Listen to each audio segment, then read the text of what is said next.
স্বর্গাদি পর্যন্ত গতি দান করে, কিন্তু ভাগবতত্বে প্রতিষ্ঠিত করে পতিত জীবকে পতিত পাবনত্বে প্রতিষ্ঠিত করবার সামর্থ্য এই ভাগবত ধর্ম ভিন্ন অন্যে নাই।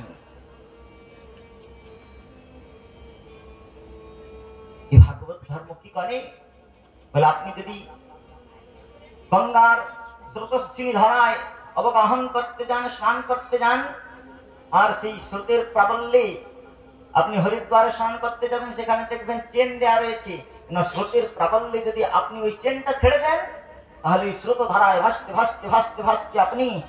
শ্রী গঙ্গার অবিরল স্রোত ধারায় ভাসতে থাকবেন। আর আপনি যখন ওই স্রোত ধারায় ভাসতে থাকবেন, তখন আপনার নাসিকা দিয়ে, আপনার কর্ণরন্ধ্র দিয়ে, আপনার অন্তঃকরণের মধ্যে সেই গঙ্গার পতিত পাবনী জলধারা সম্প্রবিষ্ট হবে। আর যখন আপনার অন্তঃকরণ এই প্রকার জলমগ্ন হবে, জলে প্রপুরিত হয়ে যাবে, সমস্ত অন্তঃকরণ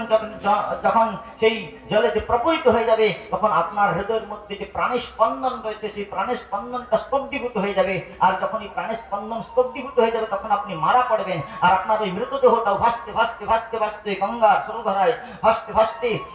সেই মৃতদেহটি যেমন করে সমুদ্রে সম্মিলিত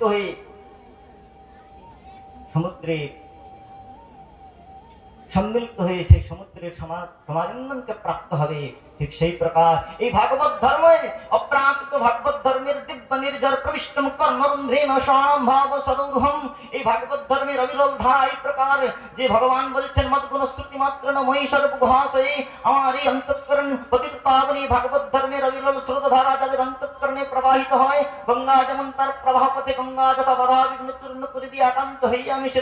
সমুদ্রতে গিয়া যেমন করে গঙ্গা তার প্রবাহ পথে সমস্ত প্রকার স্তূপীকৃত আবর্জনাকে নিরাকৃত করে, অপসারিত করে, বিদূরিত করে সেই প্রবাহ যেমন করে সমুদ্রে সম্মিলিত হয়ে সমুচ্ছ্বাসকে প্রাপ্ত হয়, তেমনি ভাগবত ধর্মের সুমল যশোগাথা যাদের অন্তঃকরণ শরীর হইতে, অন্তঃকরণ হইতে প্রবিষ্ট হৃদয় তটিনী, হৃদয় প্রান্তর হইতে সেই অপ্রাকৃত ভাগবত ধর্মের তটিনী সম্প্রবাহিত হয়। আর আপনি এই ভাগবত ধর্মের এই প্রকার দিব্য স্রোত ধারায় যদি অবগাহন করতে আসেন, আর ওই চেনটা যদি ছেড়ে